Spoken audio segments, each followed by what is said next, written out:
Frappé par l'aviation israélienne, ce dépôt pétrolier au sud de Téhéran est dévoré par les flammes. Après avoir ciblé ses dirigeants et ses systèmes de défense, Israéliens et Américains s'en prennent maintenant au site de production du régime et à sa logistique.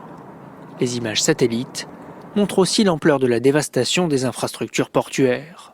Après une semaine d'opération, l'armée de l'État hébreu chiffre à 7500 le nombre de bombes larguées sur l'Iran, 2 fois plus que lors de la guerre des 12 jours de juin dernier. Je veux dire au gouvernement, à nos soldats et à nos commandants héroïques, continuez jusqu'au bout, jusqu'à la victoire. Pour ce qui est des prochaines étapes en Iran, nous avons un plan bien organisé, avec de nombreuses surprises pour déstabiliser le régime et permettre le changement. Parmi les cibles frappées ce week-end, l'aéroport international de Mehrabad, au sud de Téhéran. Sur la piste, des avions ont été pulvérisés. Israël accuse Téhéran de les utiliser pour fournir en armes ses alliés, notamment le Hezbollah libanais. Donald Trump exclut la possibilité de négocier avec la République islamique et parle de capitulation. Soit il capitule, soit il ne restera plus personne pour capituler. Ils sont réduits à néant sur le plan militaire.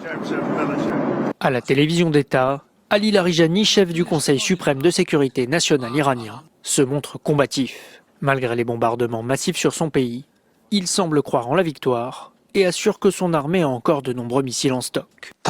Il pensait que ce serait comme au Venezuela, il frapperait, prendrait le contrôle et ce serait fini. Cette affaire ne sera terminée que lorsqu'ils auront compris qu'ils n'ont plus le droit d'attaquer l'Iran et qu'ils auront payé pour les dommages causés.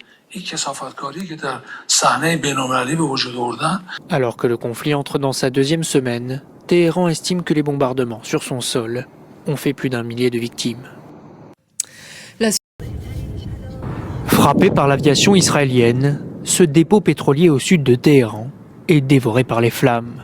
Après avoir ciblé ses dirigeants et ses systèmes de défense, Israéliens et Américains s'en prennent maintenant au site de production du régime et à sa logistique.